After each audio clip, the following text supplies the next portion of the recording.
교독하시고 마지막 절은 함께 읽도록 하겠습니다. 야고보서 3장 13절에서 18절까지의 말씀입니다.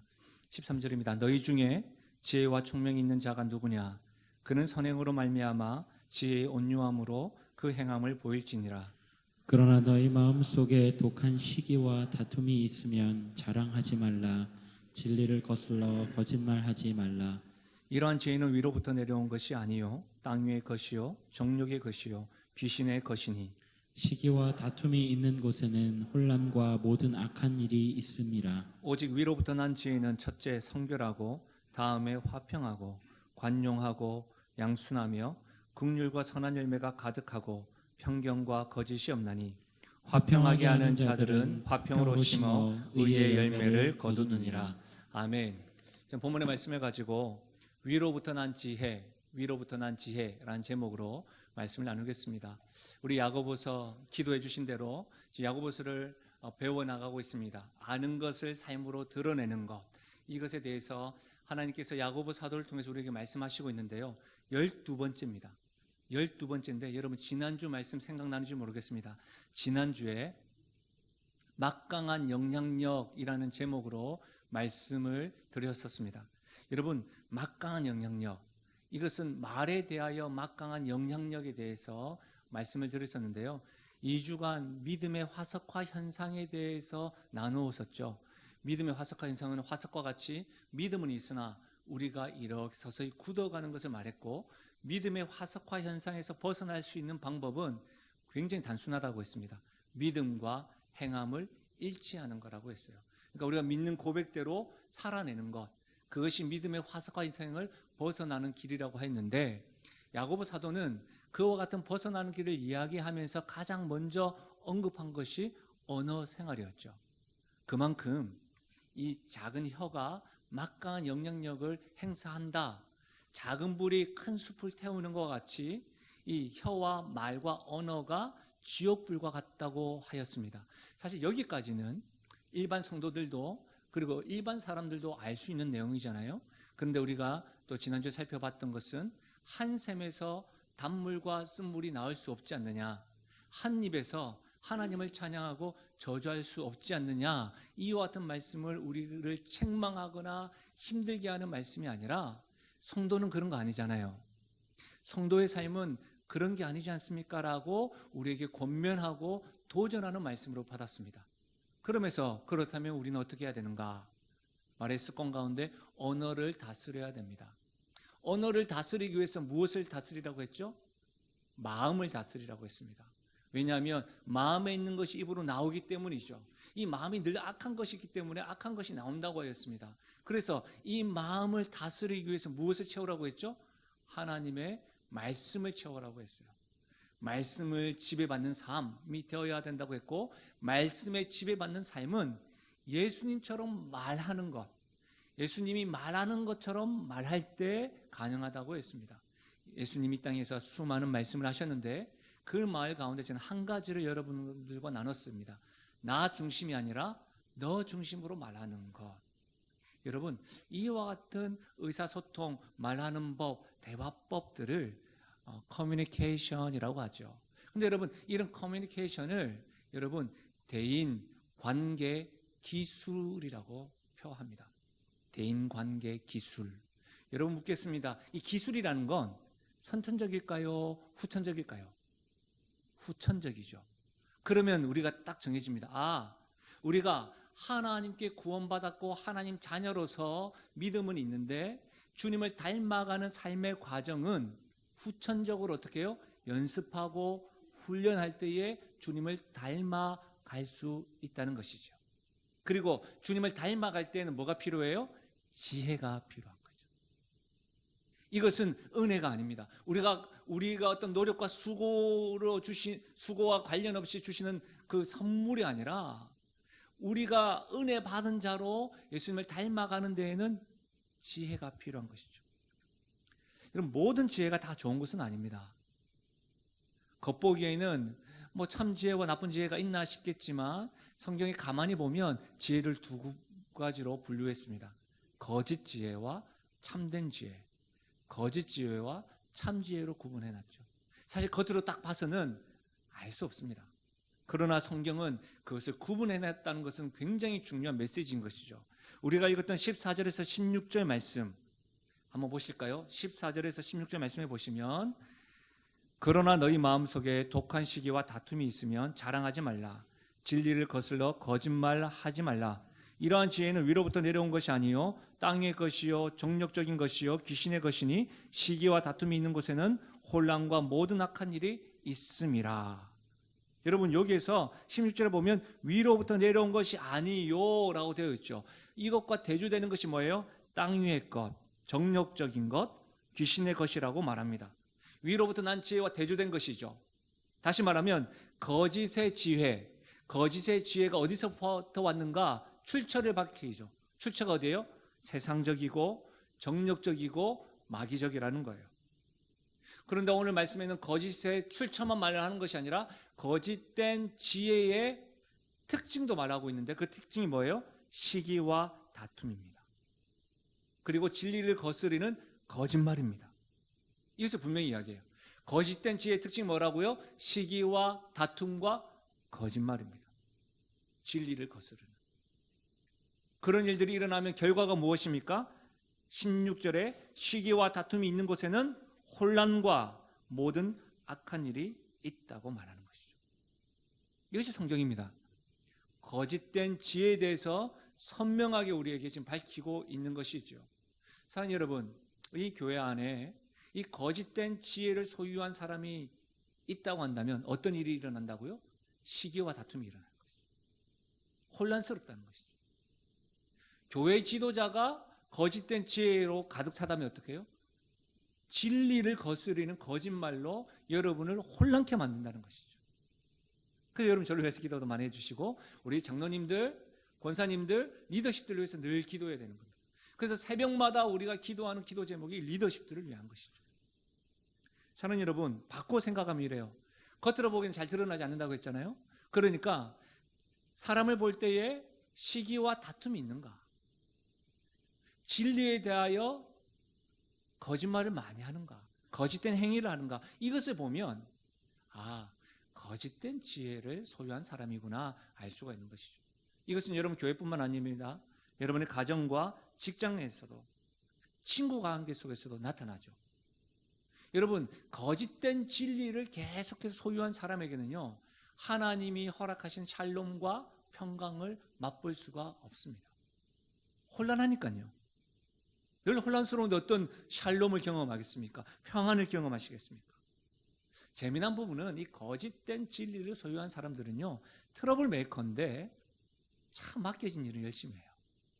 앞장서요. 그런 특징이 있어요. 그런데 어떻게 해요?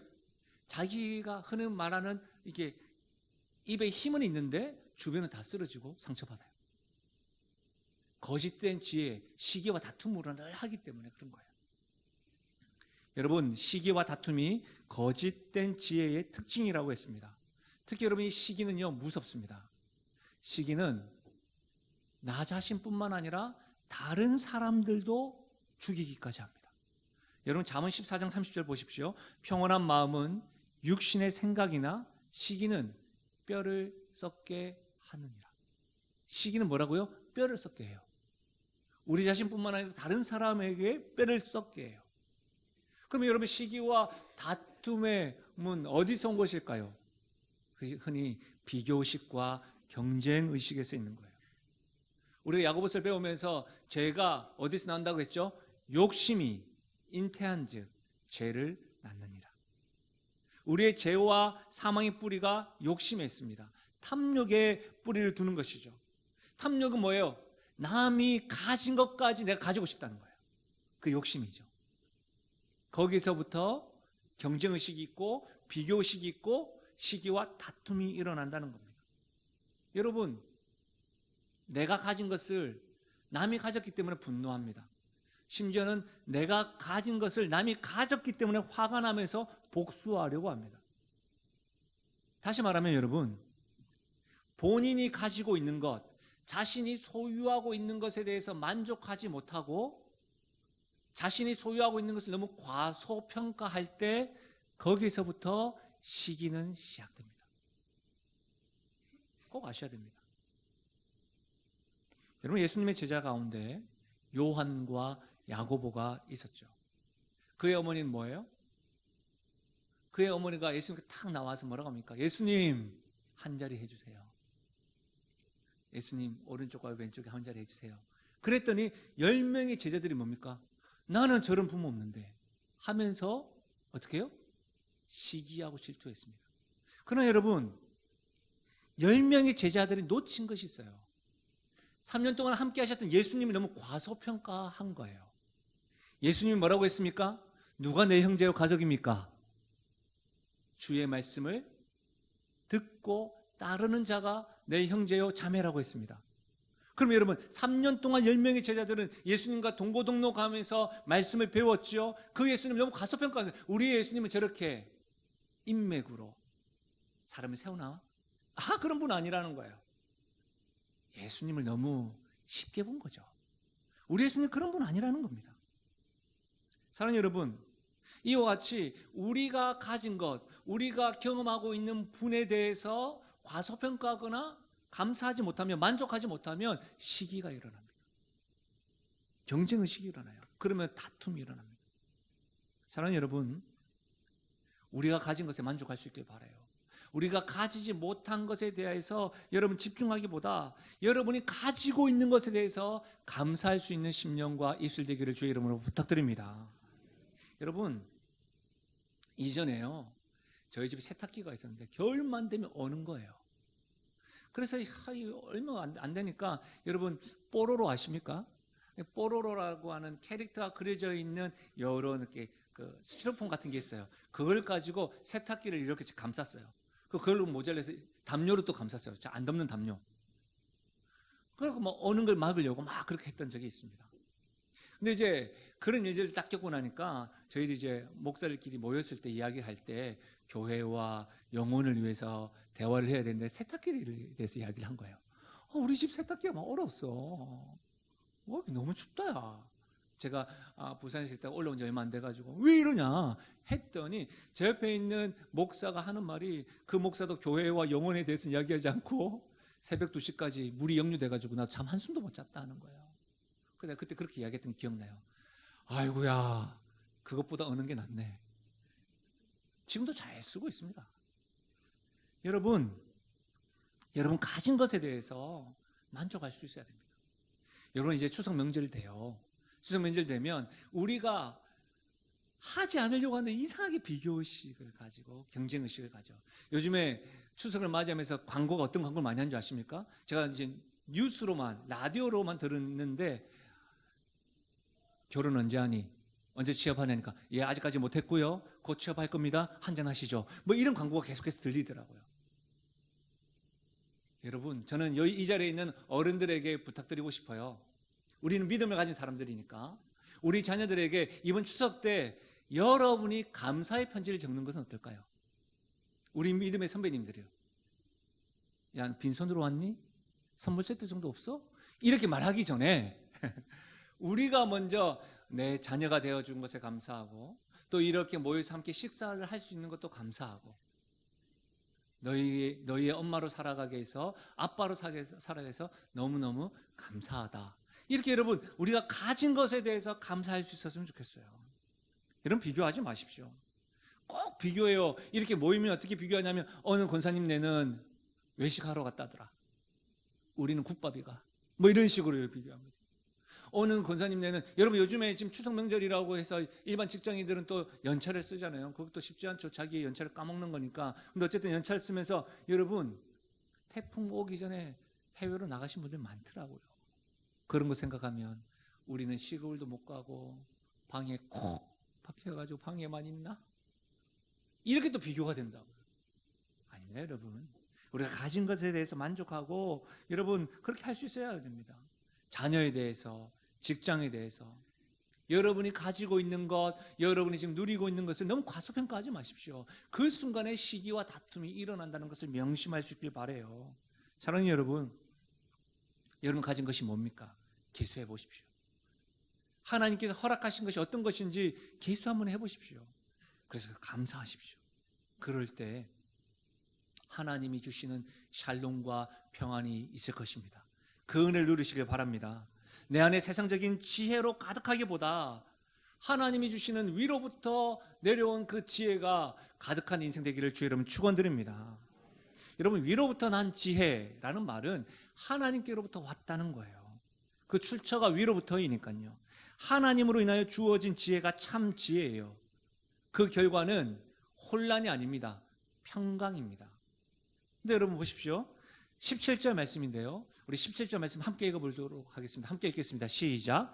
오직 위로부터 난 지혜는 첫째 성결하고 다음에 화평하고 관용하고 양순하며 긍휼과 선한 열매가 가득하고 편견과 거짓이 없나니. 제가 이전에 말씀드린 적 한 번 있는 것 같은데요. 생활에 다니면서도 한번 나오신 적이 있는데, 집회를 선별하는 분, 위조 집회를 선별하는 분, 여러분 위조 집회가 얼마나 다양한 형태로 나오겠습니까? 근데 그분이 생활에 다니는 나오셔서 위조 집회를 분별하는데 손만 딱 얹어도 안 돼요. 근데 그렇게 알 수 있는 방법은 진짜 집회를 계속해서 보시는, 진짜 집회. 오늘 지혜에는 모든 지혜가 다 옳은 것이 아니라 거짓된 지혜와 참된 지혜가 있다고 했습니다. 우리가 거짓된 지혜에 대해서 할 말이 참 많지만 여기서 스탑하고, 어떤 거예요?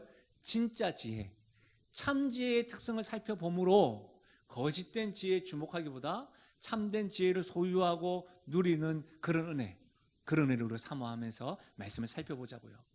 다른 때와는 다르게 하나하나 조목조목 살펴보다 보면 조금 지루할 수 있습니다. 그러나 집중해서 한번 살펴봤으면 좋겠어요. 첫 번째로, 위로부터 난 지혜의 특징은 성결과 화평입니다. 여러분, 성결이 뭡니까? 깨끗함이죠. 하나님께 나아가는 것에 대한 깨끗함입니다. 여러분, 구약에는요, 출애굽기 28장 36절에 이런 말씀이 있어요. 너는 또 순금으로 패를 만들어 도장을 새기는 법으로 그 위에 새기되 여호와께 성결이라고 하고 그 패를 청색끈으로 관 위에 매되 곧 관 전면에 있게 하라. 이 패를 아론의 이마에 두어 그가 이스라엘 자손이 거룩하게 드리는 성물과 관련된 제책을 담당하게 하라. 그 패가 아론의 이마에 늘 있으므로 그 성물을 여호와께서 받으시게 되리라. 여러분, 구약의 대제사장은 여호와께 성결이라는 이 패를 딱 차고 있었어요. 사실은 패와 함께 있는 모자를 늘 쓰고 있었는데요. 한번 대제사장의 모습 한번 보실까요? 잘 보이실지 모르겠는데 흰 모자 쓰셨죠. 흰 모자 썼는데 그 흰 모자에 이 태가 있죠. 저 태에 여호와께 성결이라는 글자가 있는 거예요. 왜 그럴까요? 대제사장 스스로가 하나님께 나아가는 깨끗한 사람임을 늘 증명하기 위해서요. 그리고 하나님께서 여호와께 성결이라는 것을 늘 기억하면서 뭐예요? 매일 매 순간마다 하나님께 성결하게 깨끗하게 살려고 스스로 노력하는 거예요. 붙어 있으니까요. 우리가 그리스도인입니다. 우리가 목사입니다. 우리가 장로입니다. 권사입니다. 내가 영신교회 성도입니다. 하나님의 성도입니다라고 하는 이 정체성을 계속해서 가지고 있으면 좀 더 반듯하고 깨끗한 삶을 살 겁니다. 그와 같이 여호와께 성결, 그렇게 하나님께 성결하게 살려고 노력하였던 것이죠. 근데 여러분, 재미난 건 뭐냐면 구약에 보면 이 대제사장이 여호와께 성결하기 위해서 제사를 하는데 매일 제사합니다. 매주 제사합니다. 매월 제사했습니다. 매년 제사했습니다. 이 말이 뭐예요? 매일 더러웠다는 거예요. 매일 더러웠던 마음이 가득하니까 어떻게 해요? 매일 하나님께 제사하고, 예? 어떻게 해요? 매주 하고, 매월 하고, 1년에 한 번 또 매년 하고, 그렇게 했다는 거예요. 여호와께 성결이라는 말을 붙였음에도 불구하고. 근데 여러분, 신약에 와서는 예수님께서 뭐라고 말씀하셨습니까? 5장 8절, 마태복음 5장 8절에 마음이 청결한 자는 복이 있나니 그들이 하나님을 볼 것이라. 마음이 청결한 자, 마음이 하나님께 깨끗한 마음으로 삶으로 하나님께 나아갈 때 하나님을 보게 된다는 거예요. 위로부터 내려온 지혜는, 여러분, 거짓된 지혜는 자기에게 집중했고 자기에게 나갔는데, 위로부터 내려온 지혜는 하나님께 향합니다. 이게 특징이에요. 사랑하는 여러분, 제가 뭐라고 했죠? 구약의 제사장들은 매일, 매주, 매월, 매년 제사를 했다고 했습니다. 그 말은 뭐예요? 매일 더럽다는 거죠. 이것은 우리에게 주시는 메시지가 있습니다. 우리는 매주 예배를 드립니다. 어쩌면 매일 새벽 기도를 하시는 분들이 있습니다. 어쩌면 매일 큐티를 하는 분이 있고 내가 하나님을 믿는 사람이야 라고 할 수 있습니다. 그런데 그와 같은 종교 행위가 하나님께 나아가는 것을 인도하는 것은 아니라는 것을 아셔야 됩니다. 이 말은 무슨 말이에요? 여호와께 성결이라는 패는 붙이되 삶은 성결하지 못한 것과 같은 겁니다. 종교 행위로는 하나님께 나아갈 수가 없습니다. 그럼 어떻게 됩니까? 마음이 청결한 자는 하나님을 볼 것이라고 했는데 우리 마음이 악하니까 이 마음에 누구를 모셔야지요?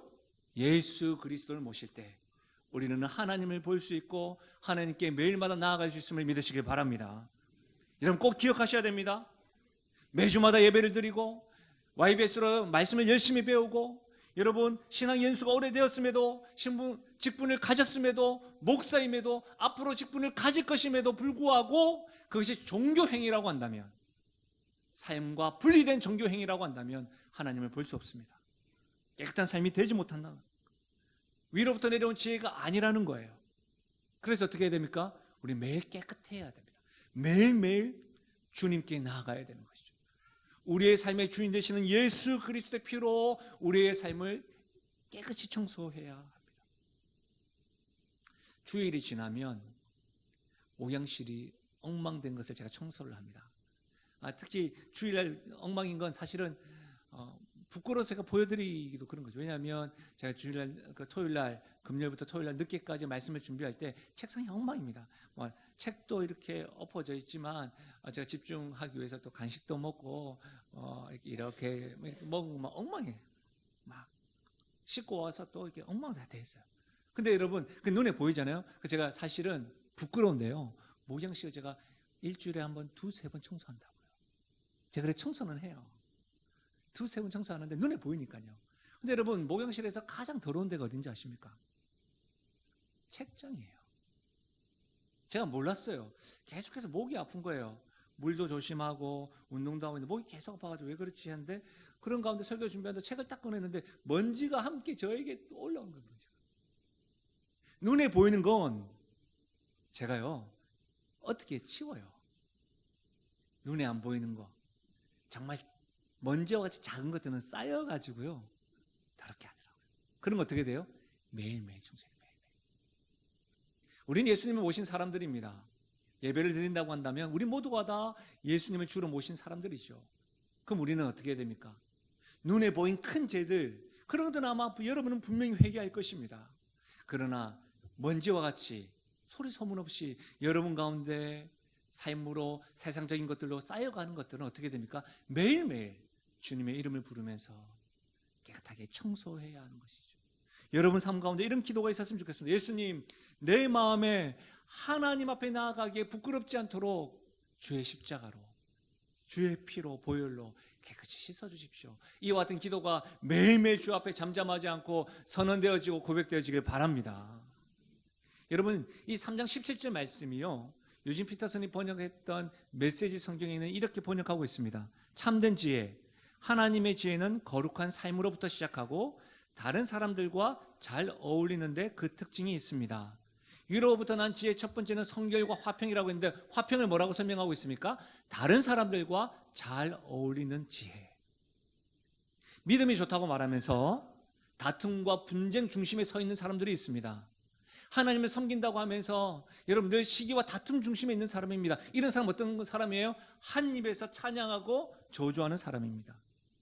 여러분 신앙이 좋다는 것은 뭐예요? 관계 속에서도 하나됨을 위해서 애쓰고 힘쓰는 사람들입니다. 평안을 통로로 삼는 사람들입니다. 여러분 위로부터 난 지혜의 성결과 화평의 특징은 뭡니까? 하나님께 나아가는 것이고 사람과 사람 사이를 가까이 하게 하는 그 화평케 하는 사람, 트러블 메이커가 아니라 피스 메이커로 살아가는 사람입니다. 이것이 성결과 화평이요 위로부터 내려온 지혜인 것이죠.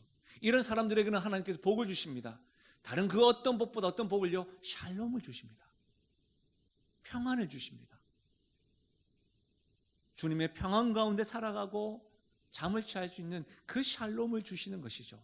저는 이 은혜가 우리 성도들에게 있기를 주의 여러분의 축원드립니다. 두 번째로 위로부터 난 지혜, 두 번째는 관용과 양순입니다. 이 관용은 뭐예요? 공정하면서 유연함을 뜻하죠. 남의 사정을 헤아리는 것을 관용이라고 합니다.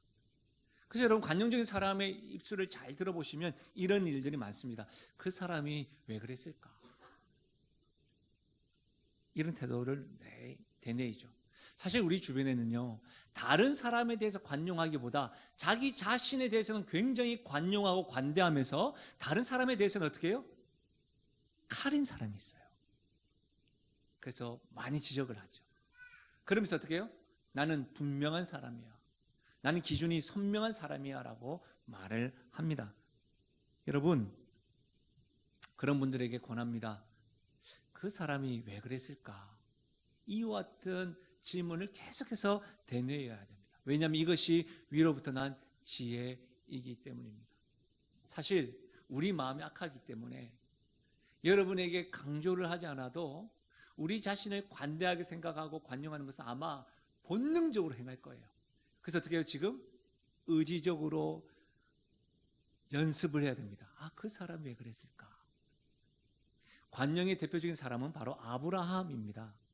여러분, 아브라함이 갈대아 우르를 떠났을 때에 그의 조카 롯과 함께 출발했죠.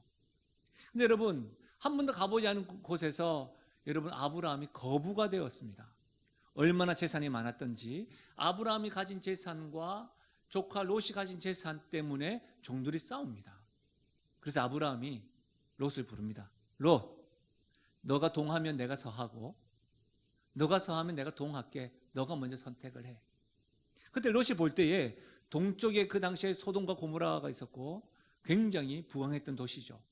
물도 있고 하다 보니까 동쪽을 선택합니다. 여러분 어떻게 생각하세요? 여러분 같으면 어떻게 말씀하시겠습니까? 저 같으면 야, 내가 아무리 그랬다고 해서 너 그럴 수 있니? 내가 선배잖아. 아니, 너 나 따라왔잖아. 내가 저 좋은데 하면 안 될까? 이렇게 저는 할 것 같기도 해요. 근데 어쨌든 아브라함은 아무 말도 안 했습니다. 근데 여러분 알다시피 소돔과 고모라의 연합군이 전쟁에서 패함으로 소돔과 고모라의 롯이 포로로 잡힙니다. 그때도 저는 생각하게 되는 거죠. 나 같으면 그래, 그렇게 선택할 때 알아봤다. 예의 없을 때부터 알아봤어. 네가 어른을 공경하지 않아서 그런 거지. 너의 선택이 잘못됐으니까 그 결과를 맞이하는 것은 옳다. 이렇게도 생각해 봤어요. 근데 아브라함은 어떻게 했습니까? 훈련된 318명의 종들을 데리고 어떻게 됐습니까? 롯을 구하러 갔습니다. 이것이 관용입니다.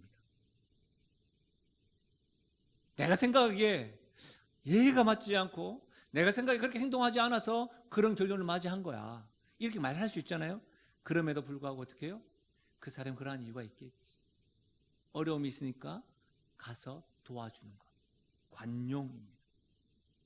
여러분, 이와 같은 관념적인 태도를 취하는 사람들에게 세상은 바보 같다라고 이야기합니다. 그러나 여러분, 아브라함의 관념적인 태도를 하나님은 바보라고 취하지 않았습니다. 실패했다고 하지는 않았습니다. 하나님은 그 일로 인하여 아브라함을 더 축복하셨습니다.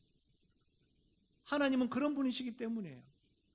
사실 하나님도 우리를 보실 때 늘 굉장히 날카로운 율법으로 보지 않습니다. 우리를 보실 때 어떻게 해요? 항상 십자가를 통해서 우리를 보십니다. 너가 왜 그랬니? 이렇게 보시는 거예요. 호세아서 말씀을 한번 보세요. 요나서 말씀을 우리가 살펴볼 건데 한번 보세요. 왜 우리들에게 그런 말씀을 계속 주시는지. 그냥 날카로우신 분이면 우리에게 심판하실 것인데 그러지 않고 십자가를 통해서 우리를 보십니다. 관용적인 태도로 우리를 보시는 것이죠. 관용과 양순이라고 했죠. 양순이란 말은 사실 우리가 잘 사용하지 않는 말입니다. 신약 성경에서도 이곳에서만 사용되어지는데 여러분 성경은 번역본들이 많습니다. 이 공동 번역본에 보니까 이 양순을 이렇게 번역해놨더라고요. 고분고분하다. 새 번역에는요 온순하다. 표준 새 번역에는 남의 의견을 존중하고 남에게 기꺼이 양보하다. 이것으로 번역해놨더라고요. 양순이. 그래서 저는 이제 또 성경을 조금 공부하는 사람이니까 원어로 봤죠. 원어로 보니까 잘 설득되는 이라는 뜻을 가지고 있어요. 잘 설득되는. 무슨 말입니까? 순종하는 태도가 양순이래요. 양순. 다시 말하면 하나님의 말씀에 순종하는 태도가 양순입니다. 여러분, 예배를 드리고 나가실 때 굉장히 재미난 모습이 있습니다. 예배 드릴 때는 아멘, 주의 말씀에는 아멘 하시는데, 여러분의 어려운 형편에서는 하나님이 도와주실 것입니다. 보호자가 되실 것입니다. 인도자가 될 것입니다. 아멘. 하나님께서 여러분의 인생의 주인이십니다. 여러분이 가진 재정이나 여러분이 가진 건강이나 여러분의 가족이나 여러분의 열정도 하나님의 것입니다 하면 이런 분이 있어요. 양순의 태도가 아닌 거예요. 교회 안에서는 아멘하지만 밖에 나가서는 여러분 상황 속에서는 그건 좀 아니지 않나? 이건 양순의 태도가 없는 거예요. 위로부터 나온 지혜가 없는 거예요. 양순은 진리 앞에 잘 설득되는 걸 말해요. 진리 앞에서는 자신의 의견과 고집이 아닌 양보를 하고 순종하는 태도가 양순이에요. 어느 교회 이야기입니다. 어느 교회는 재직회를 하거나 당회 모임을 할 때마다 합리적인 의견과 생각이면 어떻게 됩니까? 그 말에 우리가 상식적으로 같이 수용하고 이해해야 되잖아요. 근데 이것이 논리적이거나 합리적인 거 상관없어요. 당신이 말해서 내가 싫다. 당신이 말해서 내가 싫은 거야. 이렇게 말하는 경우가 있어요. 교회뿐만 아니라 어떤 단체에 가도 그렇습니다. 그냥 반으로 딱 나뉘어져 있어요. 홍해도 아닌데. 그 반으로 나눠가지고 좋은 이야기를 하면 좀 순종하고 양순하면 될 텐데 그냥 저 사람이 이야기해서 싫은 거예요. 저 사람이 이야기해서. 여러분, 진리가 중요한 것이 아니라 누가 말했느냐 이렇게 중요하게 생각하는 거예요. 그래서 어떻습니까? 다툼이 끊이지 않는 거예요. 갈등이 끊이지 않는 거예요. 이것은 양순이 아닙니다. 위로부터 내려온 지혜가 아닙니다. 여러분, 진리가 아니라 누가 말했는지 사람에 대해서 보면 저는 목사가 될 자격이 없는 사람입니다. 저는 목사가 될 자격이 없는 사람이에요. 자격 없는 사람이 목사가 된 거예요. 그런데 하나님의 그 사랑과 긍휼과 십자가를 통해서 저를 보면 은혜죠. 은혜죠. 사랑하는 여러분, 이 양순의 모습은 예수님의 모습에서도 발견할 수가 있습니다. 예수님 십자가 지시기 전에 겟세마네 동산에서 어떻게 했습니까? 아버지 괜찮으시면 이 잔을 내게서 좀 떠나가게 해주십시오. 그러나 내 원대로 마시옵고 아버지 원대로 되기를 원합니다. 이것이 뭐예요? 양순네, 양순. 잘 설득되는 진리의 하나님의 말씀에 순종하는 태도, 관용과 양순의 공통점이 있습니다. 내가 말하기보다 듣기를 더 먼저 한다는 거예요. 듣고 순종한다는 거예요. 여러분, 이 말씀은 우리가 야고보서를 배우면서 같은 말씀이잖아요. 듣기는 속히 하고 말하기는 더디하라. 이것이 위로부터 나온 지혜인 것이죠. 여러분, 양순과 관용을 사모할 수 있기를 바랍니다. 여러분, 세 번째로 위로부터 난 지혜의 특징 세 번째는 긍휼과 선한 열매입니다. 긍휼과 선한 열매. 이 긍휼도 여러분 세상 사람들이 생각하는 긍휼과 하나님이 말씀하시는 긍휼은 다른 것이죠. 이 긍휼과 선한 열매를 이해하는 데에는 누가복음 10장에 기록되어져 있는 선한 사마리아인의 비유를 이해하시면 이해가 좀 쉬울 것 같습니다. 한 율법사가 예수님께 나와 누가 내 이웃입니까? 라고 이야기할 때에 유대인들은, 율법사들은 사마리아인을 멀리했습니다. 더러운 존재로, 함께 할 수 없는 존재로 생각했던 것이죠. 그것을 아는 예수님께서는 강도 만난 사람을 누가 돕냐면 사마리아인이 돕게 합니다. 그 이야기를 하면서 누가 참된 이웃이냐 할 때에 그 율법사는 알고 있죠. 사마리아인입니다 라고 말하지 않고 긍휼을 베푸는 자니이다. 무슨 말이에요? 하나님이 말씀하시는 긍휼은 고통을 당하는 사람은 누구나 긍휼을 베풀어야 하는 것이죠. 그런데 우리는 어떻게 생각해요? 나에게 원수, 나에게 피해를 준 사람, 나와 성격이 맞지 않는 사람, 내가 보기에는 저 사람이 게을러서 저런 거야. 나의 기준에 맞지 않는 사람은 좀 고생해도 돼. 긍휼을 베풀 필요 없어 라고 선을 그어버리죠. 그러나 하나님께서 말씀하시는 긍휼은 뭐예요? 고통 중에 있는 사람 누구든지. 그래서 여러분 팔복에는 긍휼을 입은 자는 긍휼을 베풀 수 있는 것이죠. 저도 누구든지잖아요. 하나님 보시기에 너가 구원받을 만한 자격이 주어져서 구원한 것이 아니라 누구든지 죄된 심판의 긍휼이 필요한 자이기 때문에 긍휼을 받은 자잖아요. 그래서 여러분 우리도 긍휼을 베풀 때에는 자격 조건을 따지는 것이 아닙니다. 고통을 당하는 사람 누구든지.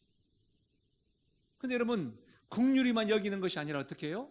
선한 사마리안 비유에서 예수님께서 그 율법사에게 뭐라고 하냐면 마지막 말씀에 너도 가서 이와 같이 하라. 긍휼히 여기는 것뿐만 아니라 내가 할 수 있는 일을 뭐 하라? 하라. 긍휼과 선한 열매는 같이 가는 것이죠. 여러분 이 말씀은 우리가 야고보서를 배울 때도 동일한 말씀을 배웠습니다. 야고보서 2장 15절과 16절 말씀. 만일 형제나 자매가 헐벗고 일용할 양식이 없는데 너희 중에 누구든지 그에게 이르되 평안히 가라, 덥게 하라, 배부르게 하라 하며 그 몸에 쓸 것을 주지 아니하면 무슨 유익이 있으리요. 힘겹고 어려운 사람들에게 아이고 힘들겠네요, 아이고 저도 그렇게 해봐서 알아요 라고 말만 하는 거 어떻게 하겠냐고. 내가 할 수 있는 일을 섬기는 것이죠. 사랑하는 여러분, 우리는 긍휼을 받은 존재이고 위로부터 온 지혜는 고통을 당하는 모든 자들을 긍휼히 여기는 거예요. 그리고 내가 할 수 있는 선한 열매로 행하는 것이 위로부터 내려온 지혜인 것이죠. 마지막으로 위로부터 내려온 지혜의 특징은 편견과 거짓이 없음입니다. 이 편견과 거짓이 없음, 한마디로 하자면 확고하다라는 뜻입니다. 여러분 어떤 상황과 형편 속에서도 하나님의 말씀의 기준에 흔들림이 없다는 거예요. 어제 우리가 태풍이 불었습니다. 태풍이 불어서 나무가 흔들릴 수는 있겠죠. 그러나 뿌리가 깊이 확고히 붙어 있으면 흔들릴 수는 있지만 넘어지지 않는 것이죠. 그것을 말합니다. 여러분 우리가 지금까지 배웠던 거 잘 보십시오. 관용과 양순, 긍휼과 선한 열매는 모든 고통을 당한 사람에게 긍휼을 베푸는 거고, 맞죠? 진리는 양순하는 건데 또 관용을 베푸는 것인데 그 사람 어떻게 했을까?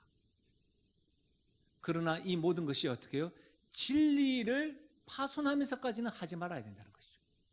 진리는 확고해야 하는 것입니다. 진리. 여러분 그거 아십니까? 제가 온 세대 사경회에서도 강남에 어떤 선교사라고 말하는 사람이 젊은 사람들 모아놓고 기도회를 막 열심히 하고 유튜브 보니까 엄청나게 많이 보더라고요. 우리 성도들도 보는 사람이 있다고 저는 들었어요. 그래서 제가 말씀을 드렸죠. 그거 이단이라고. 그리고 교회마다 신천지 아웃이라고 이야기를 합니다. 그렇죠? 왜 그럴까요? 교회가 아무리 어마어마하게 크고 긍휼 사역을 하고 양육을 많이 배워도 진리가 흔들려 버리면 다 무너져 버립니다. 긍휼을 베푸는 거 좋습니다. 관용을 베푸는 것도 좋습니다. 그러나 어떻게 해요? 진리 안에서는 확고하셔야 됩니다. 흔들리지 말으셔야 됩니다. 이 진리에 대한 태도가 흔들리면 모두가 다 흔들려 버립니다. 여러분 우리가 어떤 신앙의 태도에 대해서는 잘하지만 진리에 대해서 확고하지 못하고 이리 갔다가 저리 갔다가 머뭇거릴 때가 있습니다. 이런 모습은 이스라엘 백성들 모습 속에서도 우리가 작년 특별 새벽 부흥에서 열왕기상을 배우면서도 많이 배웠었는데요. 한번 보실까요? 열왕기상 18장 21절 갈멜산에 있는 백성들에게 엘리야가 뭐라고 합니까? 모든 백성에게 가까이 나와 이르되 너희가 어느 때까지 둘 사이에서 머뭇하려느냐. 바알을 섬기든지 하나님을 섬기든지. 우리도 하나님을 믿는다고 하지만 어떤 때는 이렇게 머뭇하는 것 같아요. 돈에 대해서 머뭇합니다. 그때는 정말 하나님이 여러분의 주인이십니까? 돈이 여러분의 주인이십니까? 자존심에 대해서 하나님이 여러분의 주인이십니까? 여러분이 여러분의 인생의 주인이십니까? 계속해서 이렇게 머뭇거립니다. 이렇게 흔들어요. 엘리야의 시대도 우리가 살아가는 오늘에도 하나님을 알고 있음에도 불구하고 늘 흔들리는 모습, 이것이 편견과 거짓이 있는 모습, 편견과 거짓이 없는 모습, 이것이 위로부터 내려온 지혜임을 여러분 명심하시길 바랍니다. 이 대표적인 사람이 누구예요? 요셉이에요. 요셉. 요셉이 애굽에 가서 여러분 어떤 일을 했죠? 보디발의 아내가 유혹을 함에도 불구하고 자신이 그것을 승낙을 하면 잠시 평안할 수 있음에도 불구하고 내가 어찌하여 하나님 앞에 득죄하리? 내가 어찌하여? 종으로 있음에도 불구하고 감옥에 감에도 불구하고 내가 하나님을 믿는 이 진리 앞에서는 확고부동하게 거짓 없이 행동하겠습니다. 요셉뿐만 아닙니다, 여러분. 여호수아, 우리가 지금 여호수아로 큐티하고 새벽 기도를 하고 있는데 여호수아가 젊은 시절에 여러분 12명의 정탐꾼으로 선택됩니다. 근데 여러분 정탐을 하고 와서 12명 가운데 10명이 다 부정적인 말을 할 때 여호수아가 뭐랍니까? 우리의 밥입니다. 하나님이 우리에게 허락하신 것이기 때문에 됩니다. 젊어서 혈기로 했던 것일까요? 아닙니다. 여호수아 노년에 그는 이렇게 고백을 합니다. 여호수아 24장 15절인데요. 우리 함께 읽어볼까요? 여호수아 24장 15절 함께 읽겠습니다. 시작. 만일 여호와를 섬기는 것이 너희에게 좋지 않게 보이거든 너희 조상들이 강 저쪽에서 섬기던 신들이든지 또는 너희가 거주하는 땅에 있는 아모리 족속의 신들이든지 너희가 섬길 자를 오늘 택하라. 오직 나와 내 집은 여호와를 섬기겠노라. 가나안에서 7 족속들이 각자의 신을 다 섬기는 다 눈으로 보았어요. 선택하라는 거예요. 너희 어떻게 할래? 너희가 어떠하든 상관없이 오늘 나와 내 집은 하나님만 섬기겠다. 여러분 어떤 상황에서도 하나님에 대한 태도는 확고부동해야 합니다. 이것이 위로부터 내려온 지혜임을 믿습니다. 하나님 앞에 두 마음을 품지 마세요. 하나님도 우리에게 두 마음 품지 않으세요. 하나님도 우리에게 아뢰 주시고 이것 봐라 하지 않습니다. 우리 하나님은 우리에게 늘 신실하신 분이십니다. 신실하신 하나님 앞에 우리 역시도 확고한 믿음을 가지고 마음으로 신실한 하나님 백성 될 수 있기를 주의 이름으로 축원드립니다. 말씀을 마무리하겠습니다. 여러분 지금까지 위로부터 내려온 지혜의 특징을 살펴봤어요. 저는 가짜 거를 계속해서 살펴보지 않고 진짜 거를 살펴봤어요. 성결, 화평, 관용, 양순, 긍휼과 선한 열매, 편견과 거짓이 없음. 놀라운 건요, 거짓된 지혜는 다 지식을 향한 거예요.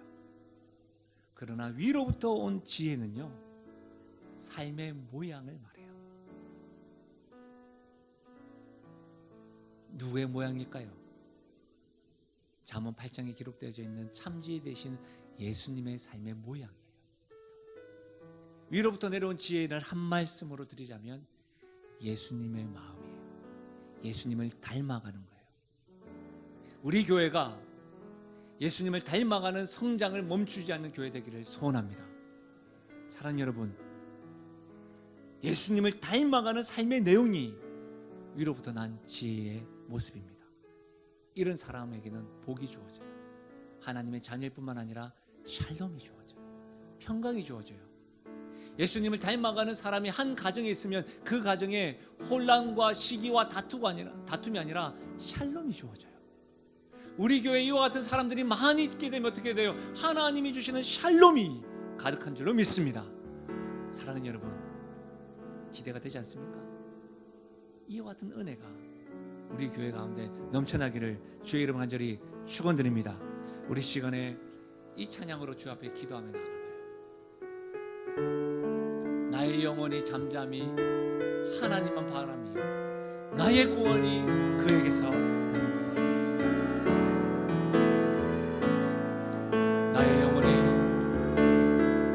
나의 영혼이 잠잠히 하나님만 바라며 나의 구원이 그에게서 나는도다. 우리 영혼에게 선포하며 나가십시다. 나의 영혼아, 나의 영혼아 잠잠히 하나님만 바라라.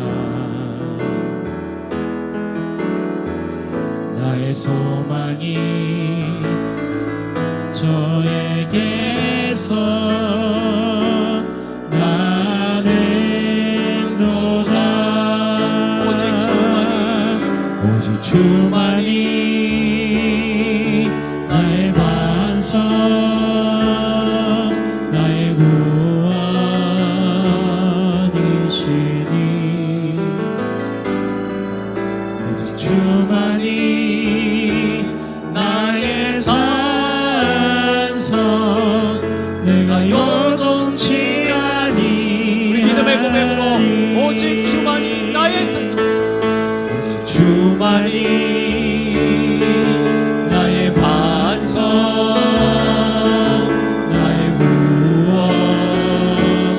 구원이시니. 오직 주만이 나의 산성, 내가 요동치 아니하리. 기도하실까요? 하나님 아버지, 내 마음이 약한 것으로 가득하여 지혜 있는 줄 알았으나 시기와 다툼을 향하여 쫓아가고 진리에 반하는 거짓말로 나 자신을 방어하고 포장할 때가 있었음을 고백드립니다. 위로부터 내려온 지혜가 성결하고 화평하며 관용하고 양순하며 긍휼과 선한 열매와 편견과 거짓 없음을 알게 하시니 참 감사함을 드립니다. 우리 마음이 주님의 마음을 본받는 자 되게 하여 주옵소서. 우리 마음에 평강이 찾아오미 험악한 세상을 이길 힘이 바로 하늘로부터 임함인 줄 우리가 확신하며 나아갈 수 있도록 도와 주옵소서. 그래요 주 아버지 하나님, 구원해 주신 그 은혜에 감격하여 오늘도 내일도 주님 닮아가기를 힘쓰고 훈련하고 연습하며 해서 우리 각자가 있는 가정에서, 직장에서, 교회에서, 세상에서 주님의 샬롬을 흘려보내며 나아가는 참된 지혜를 쫓아가는 예수 그리스도를 닮아가는 우리가 될 수 있도록 은혜 더하여 주옵소서. 감사드리며 예수님의 이름으로 기도하옵나이다. 아멘. 우리 함께 선포합니다.